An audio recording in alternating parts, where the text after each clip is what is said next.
Sorry about that. I had to stop that last video kind of abruptly. I had something come up here at home, but we're good now. So picking up where we left off, this will be a very short video because it's just the last little bit of this last example. What do we do with this?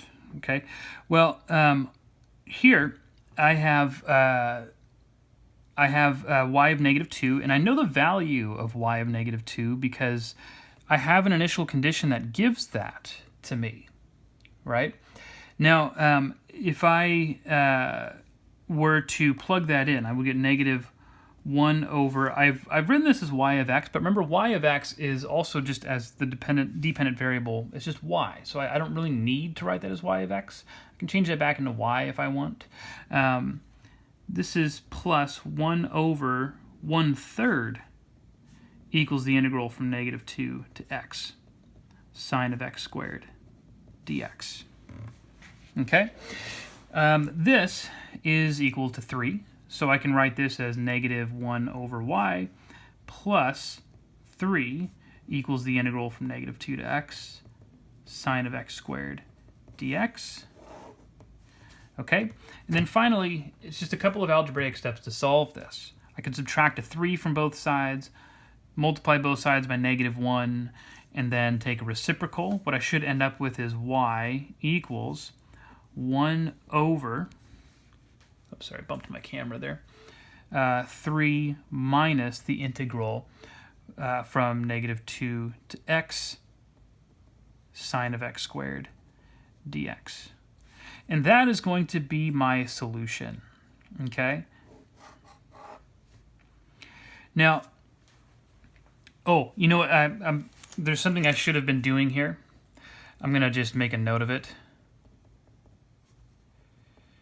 Change x's in integrands to t's. Okay, so a couple of notes. First of all, this is a classic mistake, and I'm embarrassed that I made it. If I'm going to use an x here, I can't also use an x here. And we talk about this in Calculus 1 when we first go over the fundamental theorem of calculus.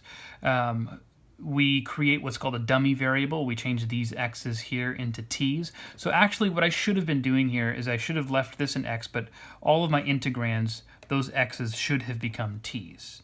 Okay, so that's a mistake. This should look like the integral from -2 to x of sine of t squared dt. So change that in your notes. But aside from that, I also want to point out that even though I've solved for y, the solution here still has an integral in it. And that's actually fine. We've come across this sort of thing before. This is called an integral defined function. And we're sort of forced to deal with that because we can't take the antiderivative of sine of x squared explicitly. We really don't have any hope of making this better.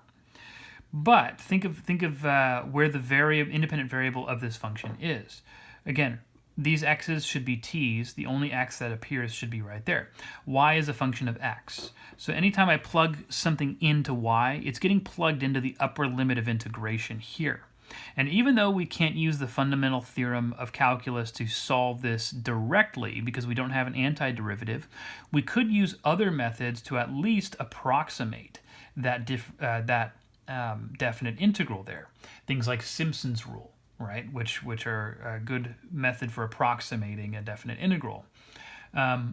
There's various different ways to get an acceptably close answer for a value of x that you might want to plug into this. Okay, so again, sorry about the mistake here, but sorry about the mistake with the x's. They should have been t's.